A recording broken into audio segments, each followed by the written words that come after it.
Now I'm at the point you wanna be with me. I'm vibing out at a higher frequency, cause everything that I want and I'm gonna be, it's when I wake up, that's when I start to dream. Someone you love is talking down, here is the plan. Let it fall through like a handful of sand. Nothing happens overnight, what you must understand. If you dwell on the bad, then you don't stand a chance. Something you want upset, saying why it ain't mine yet. That's because now you have yet to change your mindset. People don't put their mind to rest while they're so wired. A lot of people go to sleep and wake up tired. Power of positivity and persistence. Say that I can, we'll just sit back and witness. Make an impact when our time is done. Make money, help people, and have lots of fun. Whoa.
Welcome to Office Hours, hosted by legendary sports executive, entrepreneur, and investor David Meltzer, where the brightest entrepreneurial minds in business, sports, and entertainment get together to talk about success, failure, and everything in between. And that's where success is, in that gray area, finding ways to create innovation. While you're feeling the sting of your setback, God is preparing your comeback. Take a deep dive into the mind of some of the world's most impactful guests. You know, what would you advise either your younger self or what would you advise to somebody else going through it? And I would very much advise people to go straight into the thing that they know that they want to do. Action is the antidote to anxiety, right? So what actions can I take over market anxieties and anxiety I have over things I can't control? To share their strategies and tools to dominate their respective fields. Whatever it is you're trying to heal from, you can't fully heal from it if you're not all the way in. It's not how smart you are, it's how are you smart. And when you understand your brain type, it also, that self-awareness is a superpower, but it also informs how you can relate to other individuals. No matter what level you think you're at or where others think you are, you got to reach up. David Meltzer hosts Office Hours.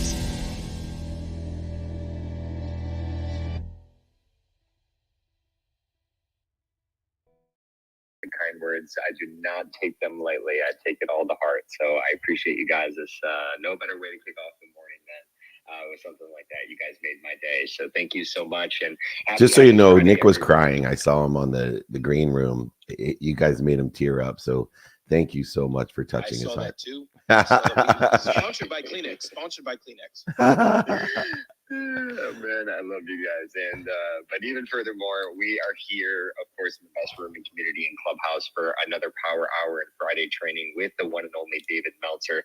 Today is going to be the Appreciating Our Indifferences training. So David is going to lead us for the first 30 minutes here, and then we will open it up for questions for the second 30 minutes. So, of course, as you have your questions for David today, of course, if you're online joining us, please make sure to be putting those in the chat. If you're live here on Clubhouse and the Breakfast with Champions, make sure to be using that hand icon in the lower right-hand corner of the screen to request to join the stage. And of course, we will aim to bring you up. And before I turn it back over to David to get us started, let's make sure we continue to share the room. All of our friends, family, colleagues, anyone we believe would benefit from this incredible conversation, as we're, of course, always expanding and growing this incredibly abundant community, not only today, but each and every day. And of course, it's the fearless leaders like David, Mary Lynn, Ramon, and so many more that are leading us to this incredible community and expansion. Now, with that said, David, I know we have an incredible schedule coming up with amazing options, opportunities, and touches of favor for people to join us for. Do you want to go through the schedule to kick off the Power Hour, or should we save that as a little bit of a treat to round out the Power Hour at the back half? I think we'll do both. And if you just briefly just go through the next 10 days, just so everybody can get a feel, reach out, join us. We're going to be moving and grooving as usual. Absolutely. And as a reminder to everybody, I know a few weeks ago we had done the office hours takeaways for David's TV show season 6. Episode 4 is officially live today. Episode 4 of season 6, right? Yes, exactly. Okay. Exactly. So make sure to obviously check out all of that incredible content, whether it's Sage Steele or Forrest Griffin, Sonia Richards-Ross, and so many more featured this week. So make sure you're tuning in there.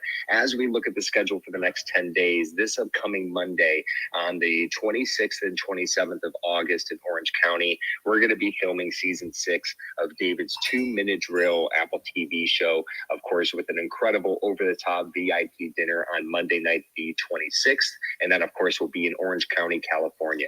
Incredible friends like Flex Lewis, 7-time Mr. Olympia, Audie Attar, the sports agent, and of course, serial entrepreneur himself, and many, many more that'll all be joining us.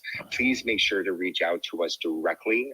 If not only you're in Orange County, but if you'd like to make a quick trip and come and join us, it's just david@dmeltzer.com and joining the text community 949-298-2905 to get the reminders on where we're going to be. Now, after we conclude filming of season 6 on that Tuesday, on Wednesday, we have a quick turnaround, throwing on our cowboy boots and heading over to Nashville for a endless summer luau and content VIP mastermind with incredible guests. Everybody from Michael Chandler, the UFC champion and legend in the making, to James Maslow from Big Time Rush and soon to come celebrity entrepreneur, and so many more friends that we'll have joining us. So please make sure, again, if you're in Nashville or would like to come and join us, david@dmeltzer.com. And then, of course, as we venture into the following week, we have Aspire Business Tour in Phoenix. Everybody from Kevin O'Leary and Tim Story, and obviously David, Dan Fleischman, Eddie Wilson, and so many more. Gronk's going to be there. That's why I'm going. The big Gronk man himself. And so please make sure, everybody, not only to come join us to, of course, enjoy the day of the events, but we'll be hosting an over-the-top VIP dinner on that Wednesday, September 4th in Phoenix. So make sure, again, if you would like to join us, it is one simple action, david@dmeltzer.com, or, of course, joining that text community, 949-298-2905, to make sure you're getting the reminders on where we are going to be. Now, with that said, David, I will go ahead and turn it back over to you to guide us through what is the first half hour of this incredible training for appreciating our differences. Happy birthday, Nick of Guam. You are a well-oiled machine. I am grateful for that. I look forward to seeing everyone over the next few days, weeks, months, and years. We're in over 200 cities. But one of the things I've learned in the travels that we've had is that most people are seeking agreement. And that's a very difficult thing to achieve for several reasons. The first reason is that we're all different. Every single one of the 7.6 billion people on social media, over 8 billion people on the earth, the one thing we have in common is we're all different. We all are individual fingerprints of a creator. We are all different. And so the first interference that we have if we try to seek agreement is we're all different. The second one is that if we can achieve in an instant, in the present, in the now, in agreement, the instant after we share and agree upon one thing, time, emotion, and value change. And therefore, we are constantly trying to then stay in agreement. And there's a variety of different mechanisms, methodologies that we can utilize in sales or in the law in order to effectuate not only an agreement, written, verbal, oral, implied, and consideration are all forms and methods in which to effectuate agreement, but we also have mechanisms to effectuate the changes that occur instantly after a verbal, implied, written, consideration agreement. Consideration means payment. And so we have mechanisms like a go, no-go plan or a scoping of a project. There's a variety of things that we do to try to stay aligned with the original agreement. But I have found that the most valuable of all that we seek in our personal and professional lives is the appreciation of the common thing that we all have, which is our differences. And so we must learn to add value to our differences. And seeking agreement can actually limit us. And if we instead appreciate our differences, then it allows us to co-create, collaborate, coordinate, which ultimately creates an exponentiality of outcomes. It creates an acceleration of where we want to be or better. And it aggregates more people. It unites more people. Imagine as the election's coming up, instead of trying to seek agreement of multiple issues, personal and professional issues, tax issues, real estate issues, border issues, personal issues, rights, etc., gun issues, whatever your issues are, imagine if you took all that energy, time, and emotion and put it to appreciation, adding value to our differences, understanding the value in those differences, the perspective that we could share, the improvement, the acceleration, aggregation of the unification of all the differences. And I want to illustrate how easy it is when we appreciate the dis-easy that is caused by those differences. Let's start with the concept of agreement. The agreement is about finding common ground, aligning your thoughts, beliefs, actions, words, and feelings with others to create unity and focus. The purpose of an agreement is to, I'll repeat, create unity and focus. But yet in that pursuit of agreement, we create void, shortages, obstacles, anger, reactions to fear, guilt, resentment, separation, inferiority, and superiority. And this is proven throughout human history. Human nature, if we take the concept of agreement, is counterintuitive to agreement, because agreement is actually to create unity and focus, but it's not. It's not creating it because people lack the ability to appreciate the differences. The benefits of this concept is an agreement can streamline the decision-making and lead to a quicker execution, especially in business. Time is money and efficiency is the key. It also creates cohesion. When everyone is on the same page, it creates a clear, direct, and unified goal. It helps in the collaboration and coordinated movement towards where we want to be as a collective consciousness, or better. The drawbacks is complacency. While agreement can make things easier, it also can lead to complacency and a tribal groupthink nature that stifles innovation. It also creates surface level harmony. Sometimes agreement can create a false sense of harmony, making deeper issues or disagreements that need to be addressed or, quote unquote, appreciated. Now, the power of appreciating differences, in its definition as I see it, is appreciating differences means adding value and leveraging diverse opinions, backgrounds, and experiences into a unified collective. It's about seeing the strengths in our differences rather than trying to find common ground, which creates those shortages, voids, and obstacles. The benefits of the power of appreciating differences is, one, it actually stimulates innovation. Diverse perspectives often lead to creative solutions and new ideas that would not emerge in a homogeneous environment. It also creates, as I said, exponential growth. Embracing differences encourages both personal and organizational growth exponentially. It pushes us out of our comfort zone into the learning zone, where the agreement goes directly from a complacent comfort zone into the anxiety zone, creating interference, conflict. Benefit also of adding value or finding value or appreciating differences is resilience.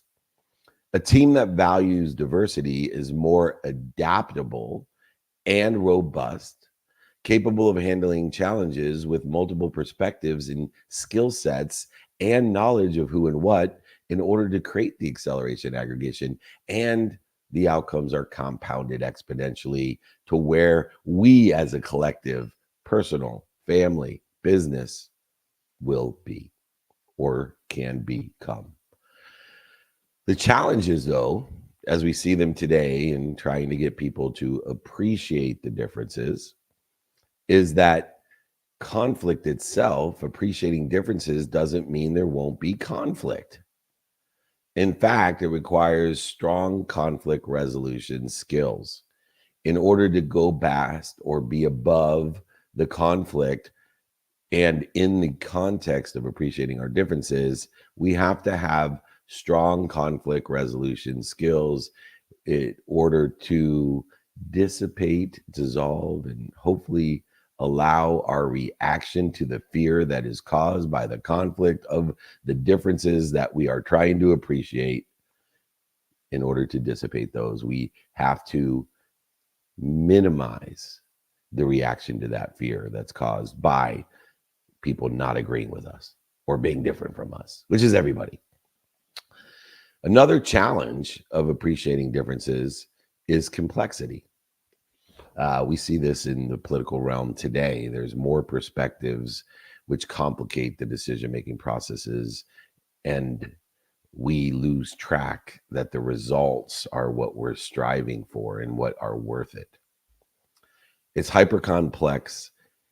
It takes an understanding of conflict resolution, but the benefits outweigh those challenges, especially versus that of agreement. The power of appreciating differences strikes the balance when we need to seek agreement versus appreciating the differences. The key is knowing when to prioritize agreement and when to lean into the differences. Not every situation calls for consensus. Sometimes the best ideas come from a mix of diverse thoughts. And there's a prioritization that's necessary in order to figure out when we stop appreciating the differences and come to an agreement. But today, I find that most people skip the important step in the prioritization of cohesive, collaborative, coordinated movement for the exponentiality of our progress. And they don't seek and appreciate differences before they seek the agreement. In the decision-making process, we need to learn to recognize when it's crucial to reach a consensus and when it's more beneficial to invite diverse viewpoints to the table. We have to prioritize the critical life, business, personal issues in order to facilitate whether or not this time, emotion, and value should be spent to understand the varying viewpoints, or is it a decision that must be made quickly and is not, it is not necessary to appreciate the differences, but instead move forward in a cohesive, unified direction because of the non-importance of the decision. Team dynamics create this understanding of the composition of your team and the different roles and perspectives that each individual plays to create this essential balance between seeking agreement and appreciating differences. There needs to be leaders to understand and prioritize the critical action items of your personal or professional life. It's our responsibility to create an environment where both agreement and the appreciation of differences can coexist. This balance is where true innovation, growth, acceleration, aggregation, and those exponential outcomes occur. So, what are the practical tools and techniques that we can learn in order to facilitate the appreciation of differences? Number one of my core values is effective communication. Not only communicating with our source to become a greater resource and allowing the communication to come through us for others, but effective communication is critical in the practical application as a tool in order to facilitate the appreciation of differences. The number one skill set that is included in effective communication is active listening. You see, there is three types of listeners. The interrupter, and we all know these people. When we're talking, they just interrupt us and have to tell us what they think and seek agreement. Then there's the more Machiavellian waiter, the person who all they're thinking is what they're going to say, but are waiting until you're done, but not listening. And then you have, of course, the active listener who facilitates effective communication. Listening to understand rather than just to respond is crucial in appreciating differences.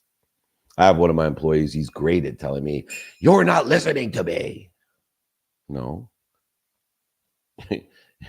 I listened to you and I responded 3 times, but you're not even a waiter. You're an interrupter and you're not an effective communicator. And we need to work on, in order to appreciate the differences and collaborate together, we need to appreciate through active listening, not interrupting and not being a waiter. The second one is one that I teach in almost every situation when I coach people, when I mentor. It's called framing questions. I rarely respond in any format other than a question. If you make statements as answers, then you're playing checkers.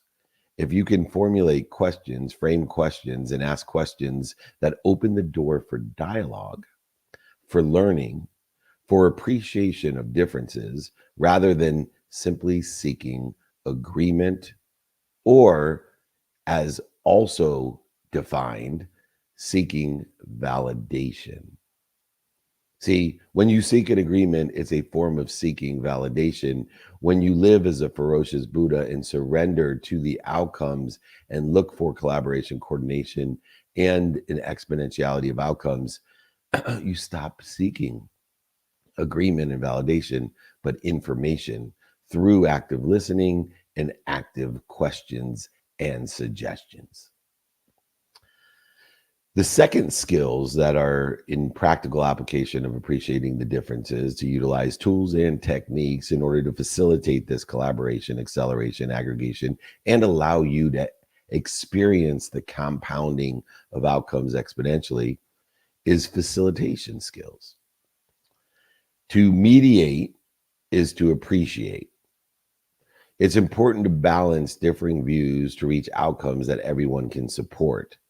Mediation is a practical application of appreciation because it allows us to see, elevate, and illustrate the value of what each individual perspectives brings to the greater good, and to encourage with diverse input, using techniques that ensure every voice is heard and valued, and making sure no one's perspective is overlooked. Within the context of prioritization, of course. You cannot do this to decide what are we going to have for lunch, especially what are we going to have for lunch? Because if you want to, number one, get differing opinions or no opinions, then ask everybody, hey, where do you want to go for lunch? Or what do you want to eat? It is either the paralysis question or it is the barfing of information So we need to make decisions according to prioritization, aligned with where we want to be or better, according to the circumstances of today, utilizing the lessons of the past in the divine direction, not to create extra divine detours in order to utilize our divine time with productivity, accessibility, and gratitude.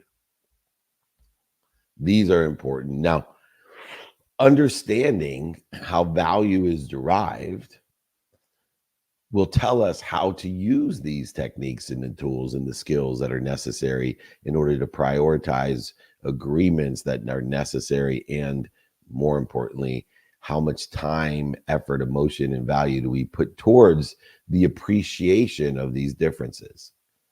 So value itself has to be analyzed, and I have tried my best to simplify value, and I've come up with, for me, the best way to do that. And its value, in my opinion, in my perspective, can only be derived in two ways. Number one, giving people what they like. Two, taking away some, if not all, of what people don't like. And in order to do so, we need to appreciate differences first in order to come to agreement that, yes, this will help me because it adds value. It gives me more of what I like. Or, yes, this will help me and add value because it what? Takes away what I don't like. But we can't get there unless we appreciate the differences, because the appreciation of differences are at the core, the spine of value. Because in order to derive value, we need to give people what they like or take away what they don't like. In order to do that, we need to, one, know what their perspective is. We need to know where they are today. We need to know what they do today, say today, feel today, think today, believe today, in order to appreciate the differences of how they see our agreement or our progress or our behavior, etc. And to use the skills of effective communication, facilitation, and a decision-making framework. And in that individualized appreciation, we need to have a decision-making framework to prioritize when and where agreements should be formed and how they should be formed, and when and how we spend the time, emotion, and value appreciating the distance. And the first is, we can, with a prioritized decision that needs to be made, build a consensus, a collective consciousness. We need to know when and how to build agreements when it's necessary for acceleration, aggregation, progress of exponentiality.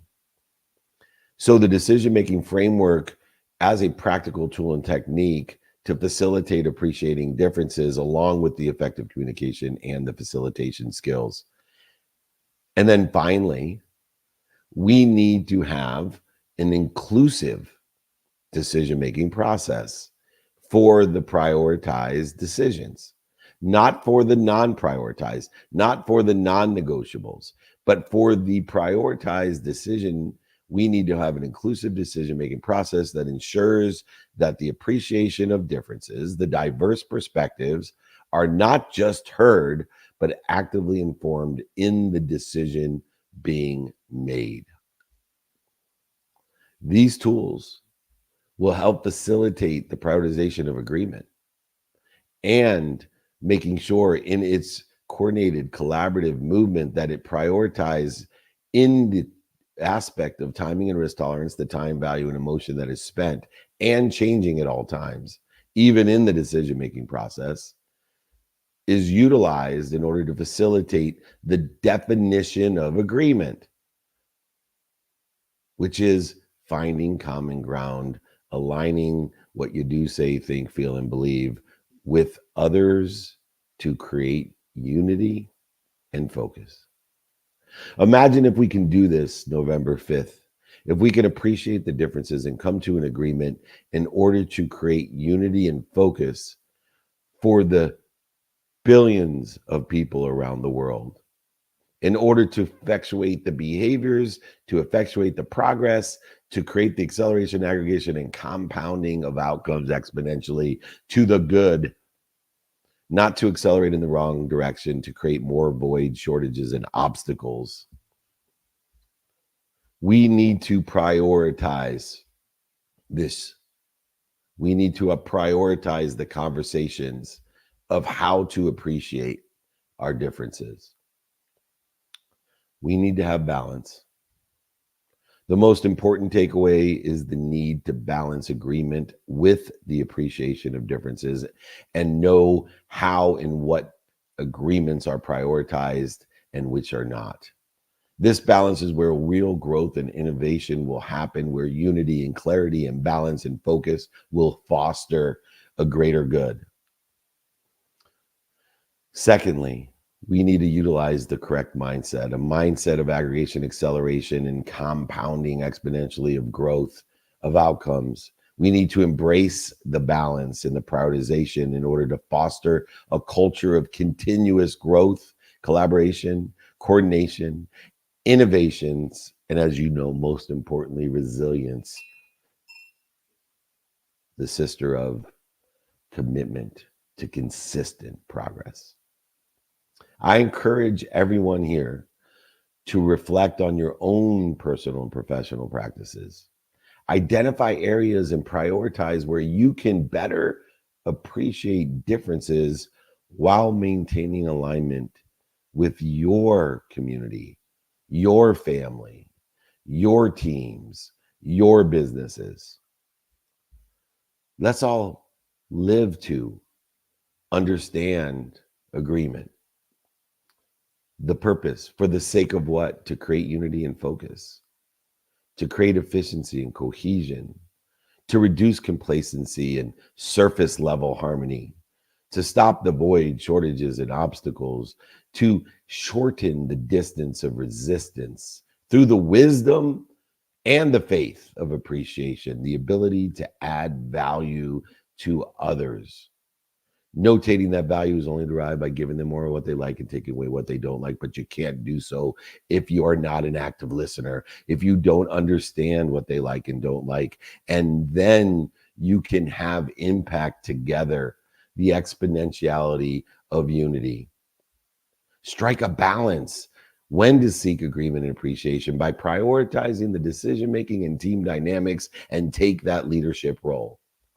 Utilize effective communication, be an active listener, frame your questions, utilize facilitation by mediation and encouraging diverse input in the accordance of that prioritization, and especially create a framework for decision-making by building consensus and utilizing inclusive decision-making practices.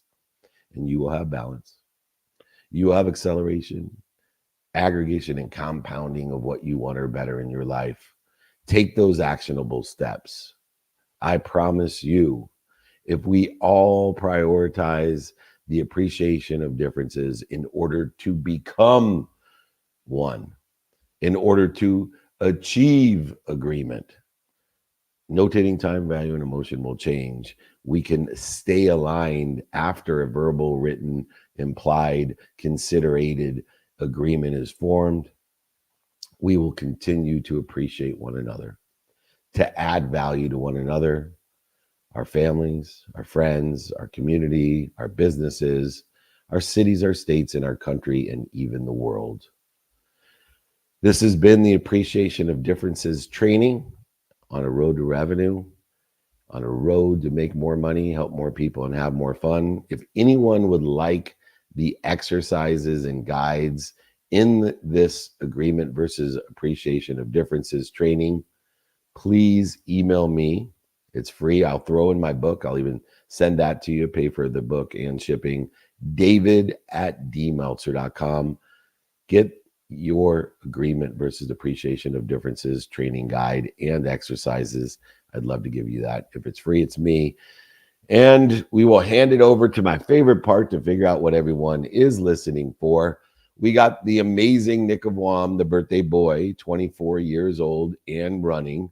He's guaranteed 24 hours today, unless it's the last day. Then he'll be cheated minutes, moments, hours, who knows. But I think he's going to make it. Anyway, birthday boy, why don't you go ahead, reset the room. Remember, get your appreciation of differences, guides, and exercises, david@dmeltzer.com. Nick of WOM, reset the room and let's take some questions. Absolutely. And thank you so much, David. I can tell you one thing is for sure, I'm going to be listening to this on a replay because there are so many nuggets in there. And I cannot wait to get the guide and exercise myself. And of course, as a reminder for everybody in the audience, to get that guide and exercise, it's just david@dmeltzer.com. That's all you got to do.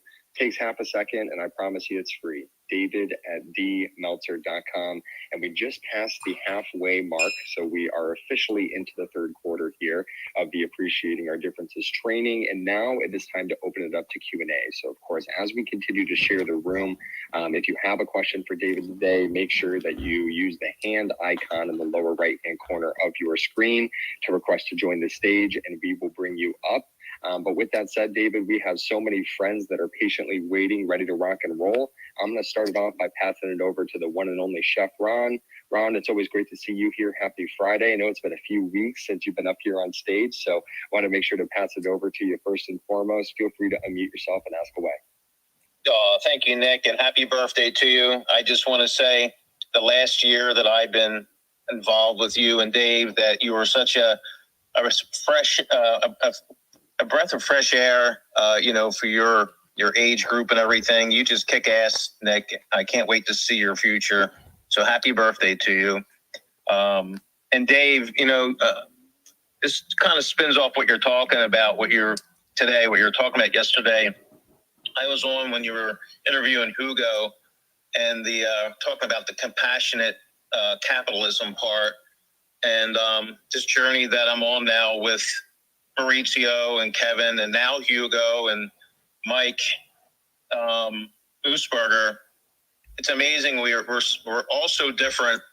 I just hung up with Mike. Whoa, hold on. You and Mike Moosberger have the exact same hair. Okay, that's true. And Hugo. All right. Why? I'm not going to hang out with you guys, or I'll lose the rest of my hair. But my point is, our stories. We all have our stories. Mike has his. Hugo has his. Mine with my daughter, and it's amazing. Even Maurizio and Kevin, how we all have come together, and these group of guys that we were just here to help each other understand, make some money. And then yesterday, that interview really hit home at the compassionate part of capitalism, how we're all wanting to help people with our businesses, with these apps and these things that we're doing, my nonprofit and everything, and we want to make money. And Dave, it's like you're the nucleus of all this. We all said it the other day. It's like, if it wasn't for you, none of this would have happened. And it's quite amazing to work with people that have tragedies in their life and don't take it the hard way, like why me or whatever. And working with these guys, and we just want to help people even more so because, like you said, November 5th is a big thing coming up, the election and all that. But people need compassion and love and a chance. And this whole thing that you're just talking about, you just keep on opening up my mind. It's like a black hole sucking in this knowledge. But I'm going to get the book, the Compassionate Capitalism, and read that. And I just want to thank you, Dave, that you just keep on teaching us and opening my life up to great people to help other people. So I love you, and happy birthday, kid. Keep shining. Thank you, Ron. And remember, grass does not grow on a busy street. So I always seek knowledge from people with no hair. Anyways, it is. I wrote a book with Blaine Bartlett called Compassionate Capitalism. And within the context of being a merchant service. And that's the core of making a lot of money to help a lot of people. And I think people cheat giving by not being given. In other words, elevating all that they're given. They cheat receiving because they don't feel worthy, or they don't have a relationship with giving all that they've received. And Therefore, it stunts the infinite flow, the infinite loop of giving, because if they feel that way, they won't ask for more.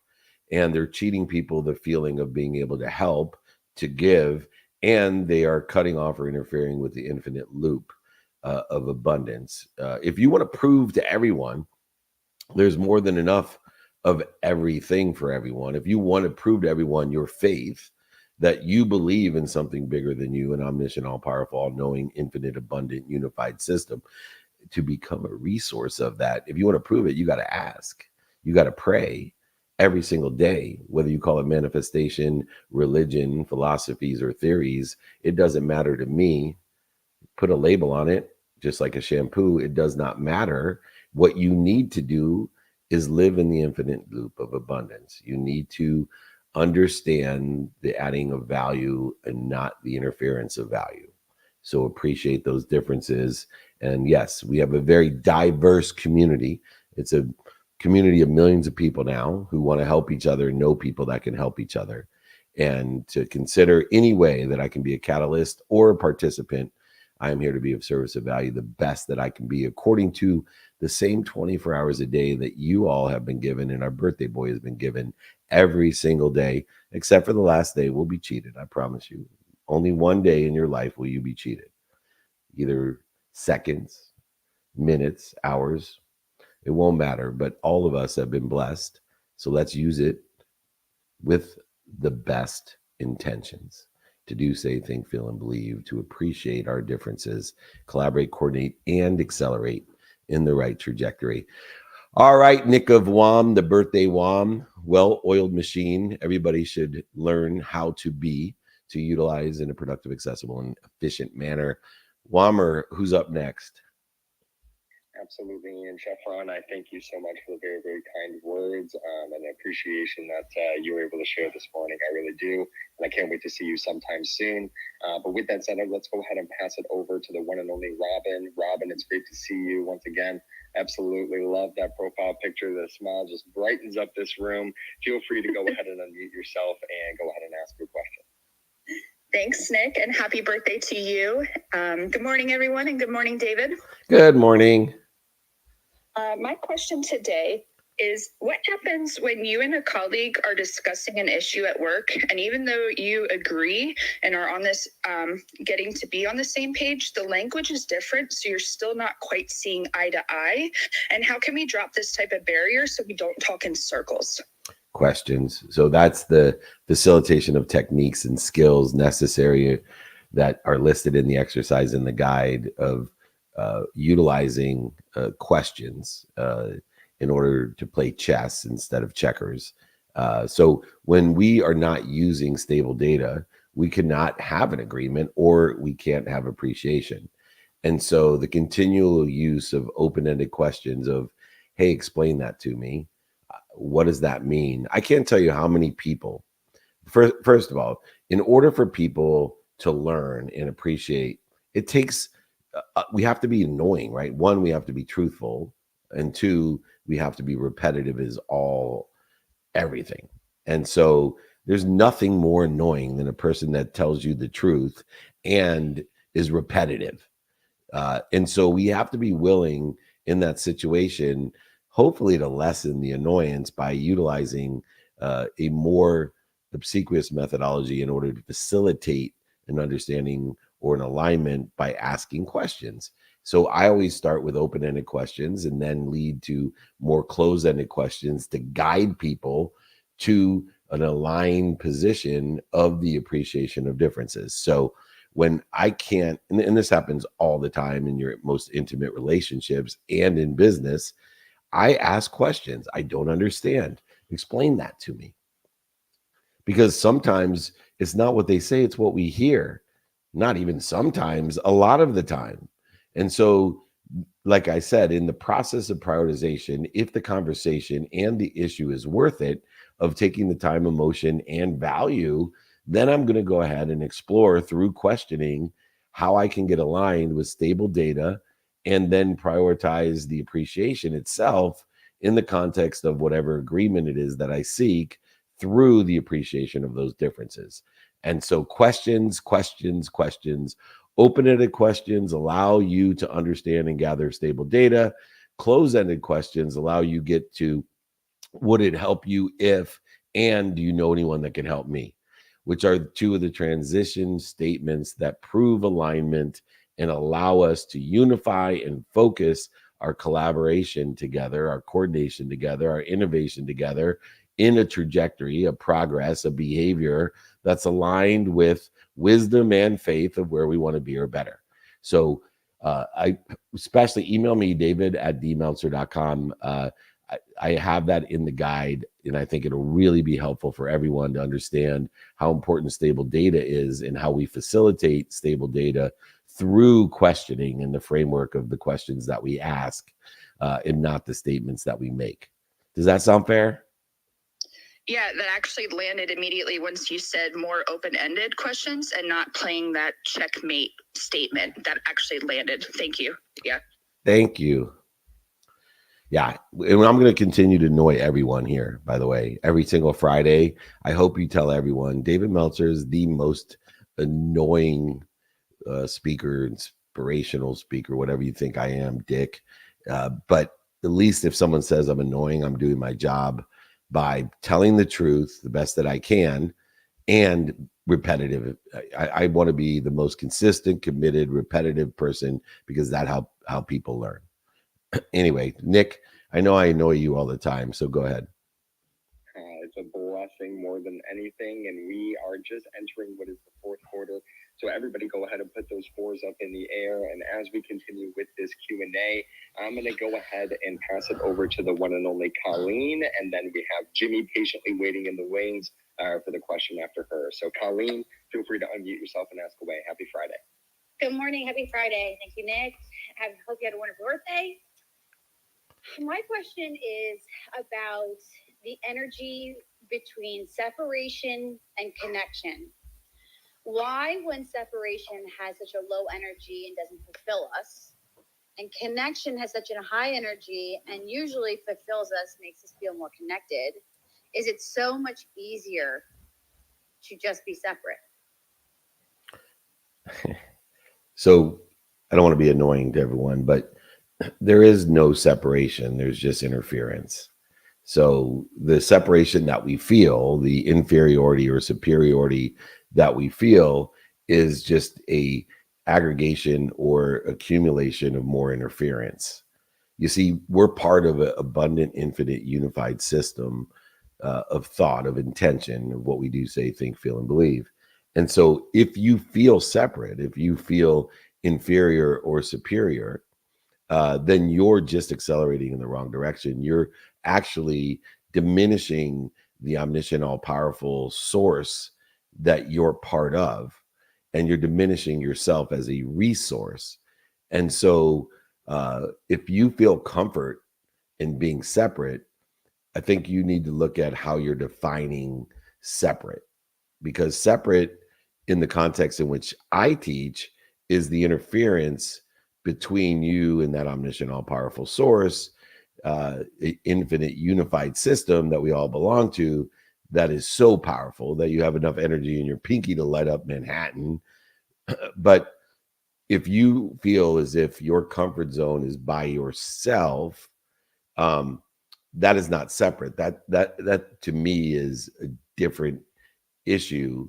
And I'm trying, on the spot to articulate this correctly, because it's interesting, because I've never thought about people feeling comfort when they're separate, because of the way that I define it.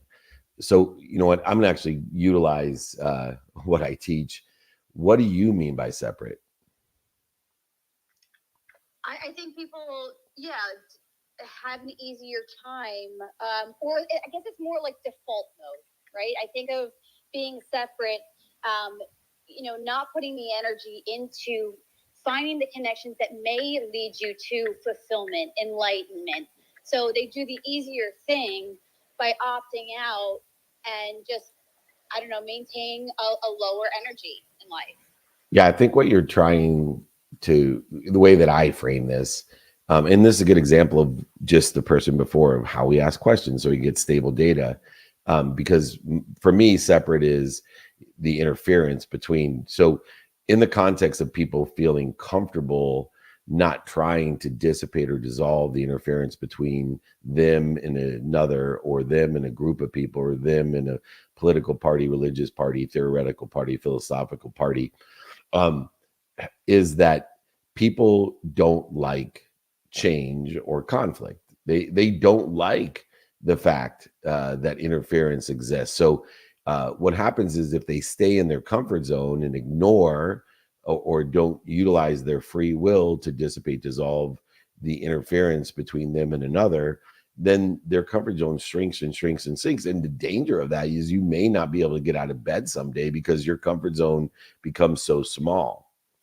And so we want to encourage others to utilize an open mind, an open heart, and open hands to appreciate the differences by living in not the comfort zone, but living in a learning zone, and identifying when we go too far and are living or spending too much time pushing ourselves too hard into the anxiety zone. Because the two zones that have a constrictive, natural constrictive energy is the comfort zone and the anxiety zone. Both will close down the productivity, accessibility, and gratitude in your life. Whereas the learning zone, we're identifying our reaction to fear. We're utilizing an open mind, open heart, and open hands. The majority of the time, we are utilizing wisdom and faith in order to dissipate the distance of resistance that's created in the learning zone. But the greatest thing about the learning zone is it is aligned with the universe. It's expansive in its nature. Comfort zone and anxiety zone are constrictive in their nature. They have a downward and inward pressure. And so if you live too long in the anxiety zone, you're going to end up in bed, not being able to get out of bed. Or if you live too long just in the comfort zone, you're going to, once again, end up not getting out of bed. But if you live in the learning zone, your anxiety zone soon will become your comfort zone. And what used to be that will be bigger, and so on and so forth.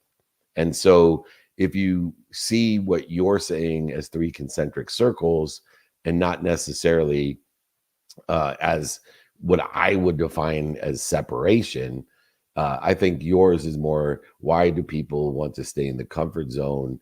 Why won't they facilitate trying to clear the interference between them and others? Why don't they try to appreciate our differences instead of just staying and separating themselves by just living in a relationship comfort zone and not seeking new relationships to expand, accelerate, aggregate, and compound exponentially? Does that align with what you believe you're saying? Yes. Yeah, and I didn't realize that that's what my question was about until you started talking about the comfort zone. Because I, have people that are most relative to me that prefer to live in that comfort zone. So I appreciate that. Yeah, and we just have to align, with and understand those relationships, like you said. So for me, I decipher bleeding and feeding in the context of relativity and association, so that some of the people that are most relative to me, it may bleed me because they don't want to leave their comfort zone, but because, they're my mom, bleeding is a blessing. Sometimes feeding is a blessing, sometimes bleeding is a blessing. And it's according to the relativity of the person that is bleeding or feeding us and the association that we have with them, or in other words, the participation in the perspective that we share. And so, yes, that seems about right to me as well. So thank you on two levels: one, for the extraordinary question, but two, for allowing me to illustrate the tools and techniques of appreciation of differences by gathering stable data, by utilizing open-ended questions, and even facilitating closed-ended questions to see if we are aligned. And now, as time, emotion, and value changes, we both can stay aligned statistically in a greater manner. Awesome. All right, Nick of Wammer. Thank you. All right, Nick of Wammer. Time is flying, and we had John Doyle, got a silver medal in the Olympics. Stanford guy, world famous speaker. He was at the SoFi Mastermind, which we're going to do another one September 10th in SoFi Stadium, and then the next day be in our studio at the Venetian Resorts at the Palazzo right up there, our newest studio. We're going to do a content mastermind on the 11th of September, beyond being in Orange County on Monday night for everyone, beyond being in Nashville on Wednesday with that content mastermind, beyond being at Aspire Tour with the Gronk and others in Phoenix on the 4th of September. So to that measure, we have more questions, I'm sure. Nick of Wam, who's up next? Absolutely. Of course, the one and only Jimmy is back, ladies and gentlemen. Jimmy, it's great to see you. Happy Friday. Feel free to unmute yourself and ask away. Well, happy birthday, Nick. You are the youngest 45-year-old that I know. It's been a fantastic couple days here.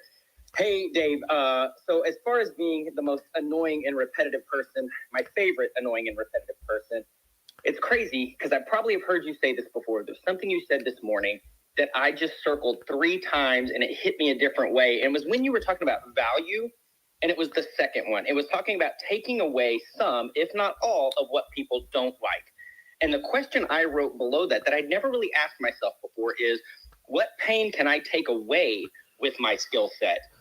As I work on marketing myself and things where I'm always trying to give value, or this is what I can give, I'd never really thought about it as taking away. So my question is kind of 2-part. Because I think sometimes we assume what our ideal audience, what their pain is, and we don't actually stop to listen. So is it a matter of, in a one-on-one situation, just the right questions? And then how would you go about finding out what their pain points are to the masses, whether it's social media or you're looking to market something to a large audience without assuming what their pain points are? Yeah, great question. So aligned in this type of questioning of, hey, what do you like and what don't you like, are other questions like, what's working for you today? How's that going for you? Anything aligned with what you like would be questioning and sub-questioning and closed-ended questions that would facilitate an understanding of value, which is, hey, this is what I like. This makes me do things better, say things better, think things better, feel better, or believe better. Now, in the other construct, which is in the example or the question that you have, is that the line or series of questions and sub-questions, open and closed-ended questions, to facilitate understanding what you don't like, would then consider, hey, what challenges do you face? What's not doing well? What are some of the things that bug you about what you're doing, saying, thinking, feeling, and believing? And so as we understand behaviors of each day within the context of the circumstances of the day, and understanding the lessons and the meaning that they give those lessons of the past, and trying to re-engineer the divine direction for their future by giving them more of what they like or taking away some of what they don't like, then we can facilitate questioning in line of, and I know I use this overall simplistic example of give people what they like and that provides value, give people what they don't, take away what they don't like, that provides value. But look, this is a sophisticated conversation, and utilization of the techniques and tools that I taught in the exercise will help you to facilitate understanding what they like in what they do, say, think, feel, and believe. And the questioning, open-ended and closed-ended questions, should be aligned in the divine direction of where they think they want to be, understanding and helping them facilitate the divine detours as divine detours by giving and sharing wisdom and faith to shorten the distance of that resistance, and then facilitate divine time to allow them to understand the behaviors necessary, which behaviors, good behaviors are aligned with the divine, and bad behaviors are interfering with the divine. And so if we can help people through the questioning and the understanding of value and the appreciation, which means adding value, you can start seeing why this appreciation of differences is a precursor at best, even to non-prioritization of decision and agreement. Notating once again that instantaneously, if we do achieve a verbal, implied, written, or a agreement with consideration, we have to continue the process because time, emotion, and value are constantly changing. And so it's the behaviors that determine the progress in the perspective And it is the questioning of value, what they like and don't like, by determining what are they doing, saying, thinking, feeling, and believing. Does that sound interesting at best or annoying at least? Yes, that's fantastic. Thank you so much. So much clarity there. And it's always funny when you flip it and you just start asking the other questions instead of leading with, this is what I can do. And sometimes you connect with somebody in such a deeper and faster level by figuring out exactly where they are before you offer any solution. So thanks, Dave. No, thank you. And I want to point out one more thing, Nick, as I'm going to close this out, and you're going to close out the room and give the final announcements. Make sure everyone reaches out to me, david@dmeltzer.com, to get the exercises and guides and books on this, because this will change your personal, professional life. But I want to tell you this. I'm reading Rich Dad, Poor Dad for probably the 6th time. I read the Course in Miracles every day. Power of Intention, Change Your Thoughts, Change Your Life, Napoleon Hill, almost every day. And I've been doing it for years. And it's amazing to me that I am elevating all that I'm given by forcing the repetitive thing. So you don't get it. You don't, because your frequency, your vibration determines your awareness of what you're given. And so if you think, I read Think and Grow Rich once, that you get it, you don't. And if you listen to Jimmy or David or Nick once, you don't get it. You get a small part of it, but keep on listening.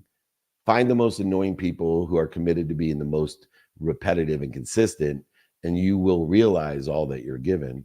Hopefully you're worthy of receiving it and asking for more by rereading it, re-listening, and showing up. Thank you, everyone. It's 7 a.m. Pacific time. Thank you for showing up to Nick of Wam's birthday party. That's Nick Glazer. Happy 24th birthday party to you. We got millions of people out there hopefully wishing you a happy birthday. May you always do your best, learn lessons, and have fun. May you always make a lot of money, help a lot of people, and have a lot of fun. And Nick, I love you. I'm proud of you, and I always have your back. Go ahead, close out the room. Happy birthday, Nick. Thank you so much, David. I love you too, and I love everybody in this community. All right, everyone. We're rocking and rolling. That was the Appreciation of Differences training for Nick's birthday. I appreciate our differences, Nick, of what we think, say, do, and believe.